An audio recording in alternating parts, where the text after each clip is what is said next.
حضرت ابراہیم علیہ السلام ایک مرتبہ پہاڑ پر بکریاں چرا رہے تھے کہ فرشتوں نے اپنے رب سے عرض کیا، باری تعالیٰ اس ابراہیم کو تو نے اپنا خلیل بنایا ہوا ہے، ابراہیم کے پاس میں جو ہے 200 ریوڑ ہیں بکریوں کے، یہ اتنا دنیا دار ہے، اور اس کو تو نے اپنا خلیل بنایا ہوا ہے، یہ تیرا دوست ہے۔ حضرت ابراہیم کے بارے میں جب فرشتوں نے یہ بات کہی تو اللہ رب العزت نے ارشاد فرمایا کہ میرے فرشتوں، میرے ابراہیم کا تم خلوص دیکھنا چاہتے ہو، میرے ابراہیم کی تم مجھ سے محبت دیکھنا چاہتے ہو، تو جاؤ اس کے سامنے جا کر کے میرا نام پکار دینا، میرا نام الاپ دینا۔ جب حضرت جبریل امین علیہ السلام انسانی شکل میں اس پہاڑ پر آئے جہاں پر حضرت ابراہیم علیہ السلام بکریاں چرا رہے تھے، اور بلند آواز سے آ کر کے جب اللہ اکبر کہا تو حضرت ابراہیم چوک گئے۔ حضرت ابراہیم فوراً تڑپ گئے کہ اس بے آب و گیا میدان میں میرے رب کا نام کس نے الاپا ہے، میرے رب کا نام کس نے لیا ہے۔ حضرت ابراہیم علیہ السلام نے جب آواز سنی تو پھر کہا پلٹ کر کے کہ میرے رب کا نام اس بے آب و گیا میدان میں کس نے الاپا ہے،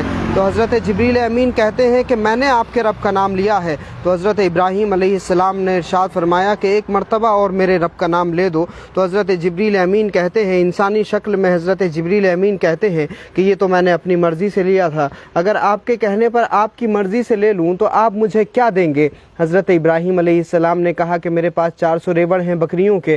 آدھے ریوڑ تمہارے ہو جائیں گے، بس ایک مرتبہ میرے رب کا نام لے دو، یعنی 200 ریوڑ تمہارے ہو جائیں گے اگر تم مجھے میرے رب کا نام لے کر کے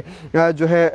خوش کر دو۔ تو حضرت ابراہیم علیہ السلام نے جب یہ بات کہی تو جبریل امین علیہ السلام نے بلند آواز سے کہا اللہ اکبر۔ الگ الگ روایتوں میں مختلف الفاظ ہیں، کہیں سبحان اللہ کے بھی الفاظ ہیں، کہیں یا قدوس کے بھی الفاظ ہیں۔ تو جب حضرت جبریل امین نے پھر دوبارہ نام لیا، بلند آواز سے اللہ اکبر کہا، تو حضرت ابراہیم تڑپ گئے، مچل گئے، اور پھر ارشاد فرمایا کہ ایک مرتبہ اور میرے رب کا نام لے دو۔ تو حضرت جبریل امین کہتے ہیں کہ اگر میں اس بار آپ کے رب کا نام لوں تو آپ مجھے کیا دیں گے؟ تو حضرت ابراہیم علیہ السلام ارشاد فرماتے ہیں کہ یہ جو باقی 200 بچے ہیں، میری زندگی کی جو پوری کمائی ہے یہ سارے ریوڑ ہیں، اور اس ریوڑ کو تم جو 200 بچے ہیں یہ ریوڑ بھی لے جانا۔ تو حضرت جبریل امین علیہ السلام نے پھر بلند آواز سے اللہ اکبر کہا۔ اب پھر اس کے بعد میں اور تڑپ بڑھ گئی حضرت ابراہیم علیہ السلام کی، اور حضرت ابراہیم ارشاد فرماتے ہیں کہ بھائی ایک مرتبہ اور نام لے دو۔ تو حضرت جبریل امین نے کہا کہ اب تو آپ کے پاس دینے کے لیے کچھ بچا نہیں، تو اب آپ مجھے کیا دیں گے؟ تو حضرت ابراہیم علیہ السلام ارشاد فرماتے ہیں کہ یہ جو 400 ریوڑ ہیں بکریوں کے،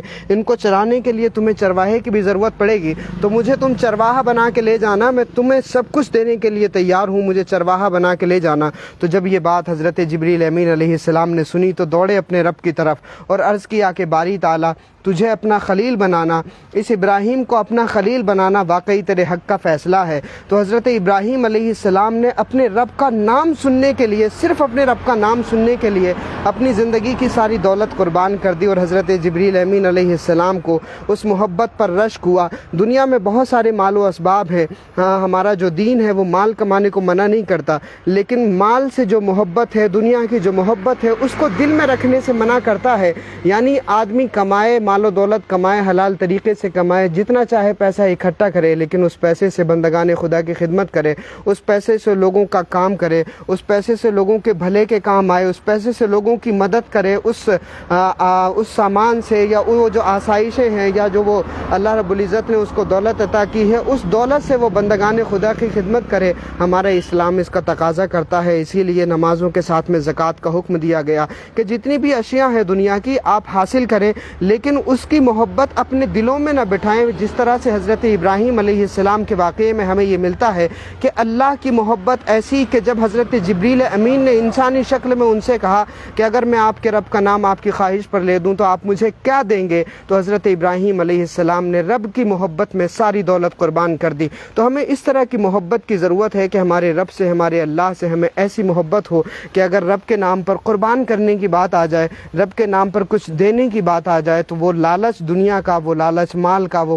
لالچ پیسے کا، وہ لالچ دولت کا ہمارے اندر نہ ہو، بلکہ خدا سے ایسی محبت ہو کہ جب قربان کرنے کی بات آ جائے رب کی محبت میں تو ہم یہ نہ دیکھیں کہ کتنا خرچ ہو رہا ہے، جب اپنے لیے خرچ کریں تو گن کر کے خرچ کریں، جب راہ خدا میں خرچ کریں تو سارے دروازے کھول کر کے خرچ کریں۔ یہ سکھایا انبیاء کرام علیہم السلام نے، یہ سکھایا ہمارے آقا نے، یہ سکھایا ہمارے صحابہ کرام نے، یہ سکھایا اہل بیت کرام نے۔ تو یہ واقعہ بڑا دلچسپ ہے اور اس کو